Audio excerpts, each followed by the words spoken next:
Risa dengan seragamnya yang usang dan pudar bergerak perlahan di koridor SMA Adiluhur yang megah. Lampu kristal memantulkan kilau di sepatu kulit mahal siswa lain, kontras dengan sepatunya yang sudah menipis. Langkahnya tak pernah bersuara, seolah ingin lenyap dari pandangan, namun seringkali bahunya tetap disenggol, membuat buku-buku di dekapannya terjatuh berhamburan. Kerumunan acuh tak acuh melintas. Tawa nyaring Tania, ketua OSIS, menggema saat Risa berlutut memunguti bukunya yang berserakan. Dua pengikut Tania, putri pemilik yayasan dan putra pejabat, ikut menyeringai, memamerkan tas desainer mereka. Risa menunduk, rambutnya menutupi wajah. Sebuah sepatu menginjak sampul bukunya, sengaja. Udara di sekitarnya terasa dingin, penuh penilaian tak terucap dari puluhan pasang mata. Di kantin yang riuh, Risa duduk sendirian di pojok paling sepi. Sepiring nasi dengan lauk seadanya terhidang di depannya. Aroma masakan mewah dari meja-meja kelompok elit yang penuh gelak tawa dan percakapan merendahkan menusuk hidungnya. Risa tak mengangkat pandangan, namun matanya yang gelap di balik poni panjang sesekali menangkap detail-detail kecil dengan ketajaman aneh. Papan pengumuman di loker Risa penuh coretan kalimat ejekan ditulis dengan spidol tebal. Tasnya seringkali hilang, ditemukan di toilet kotor. Setiap pagi, Risa harus menelan ludah pahit, membersihkan atau mencari miliknya tanpa protes. Rasa muak mulai menumpuk di benaknya, membentuk sebuah gumpalan keras di dada, mengikis kesabarannya. Saat presentasi kelompok, Tania dan gengnya tak sengaja menjatuhkan tumpukan makalah Risa di hadapan seluruh kelas. Kertas-kertas itu jatuh berserakan, mengundang gelak tawa mengejek. Wajah Risa memerah, namun ia tetap membungkuk mengumpulkannya, tangannya gemetar. Guru hanya menghela napas, tak berbuat banyak, menambah rasa sesak yang menyesakkan dadanya. Di tangga utama sekolah, Risa merasakan dorongan keras di punggungnya. Ia oleng, hampir jatuh terguling.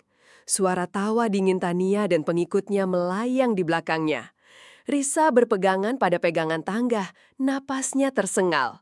Untuk sepersekian detik, kilatan kemarahan melintas di matanya yang biasanya pasrah sebelum kembali menjadi kosong.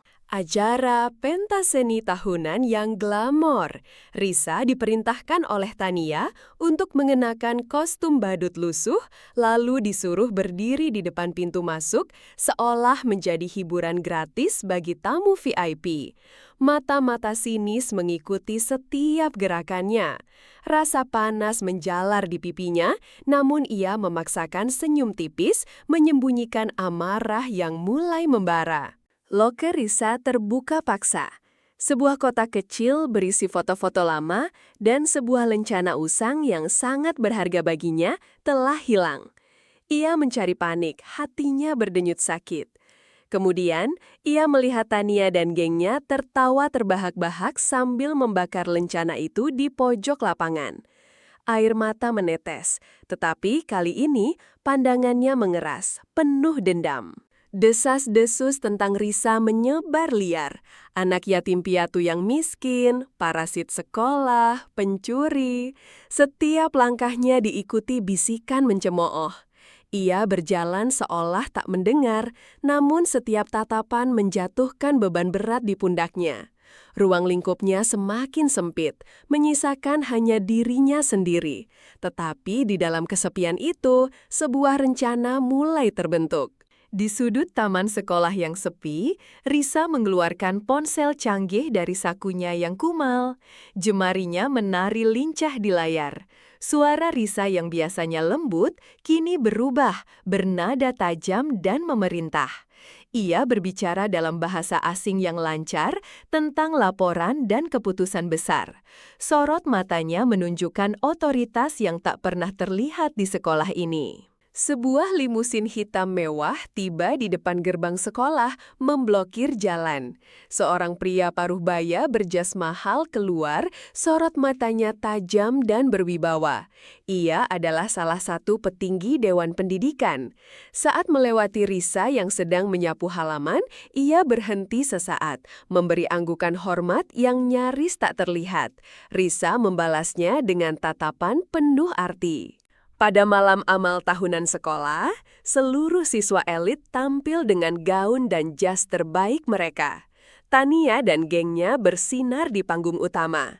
Namun, perhatian mendadak teralihkan pada Risa yang masuk.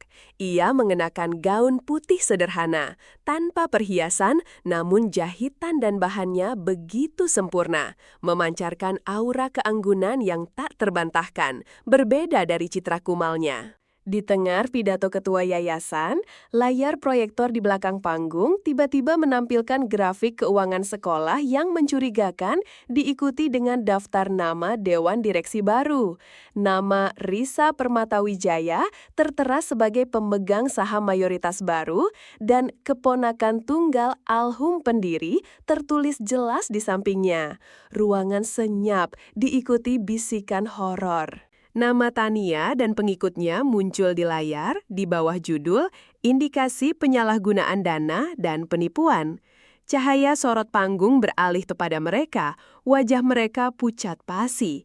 Risa berdiri di barisan depan, matanya tenang. Ia melihat bagaimana tahta kebanggaan mereka runtuh di hadapan semua orang, senyum tipis terukir di bibirnya yang dulu selalu tertunduk. Beberapa hari kemudian, koridor SMA Adiluhur terasa berbeda. Tania dan gengnya tak lagi terlihat. Risa tetap berjalan tenang, namun kini tidak ada lagi yang menyenggol atau merendahkannya. Bisikan telah berubah menjadi tatapan hormat, bahkan sedikit takut. Risa masih mengenakan seragamnya yang sederhana, namun langkahnya kini penuh kepastian. Keheningan mengikutinya, sebuah kemenangan yang pahit dan dingin.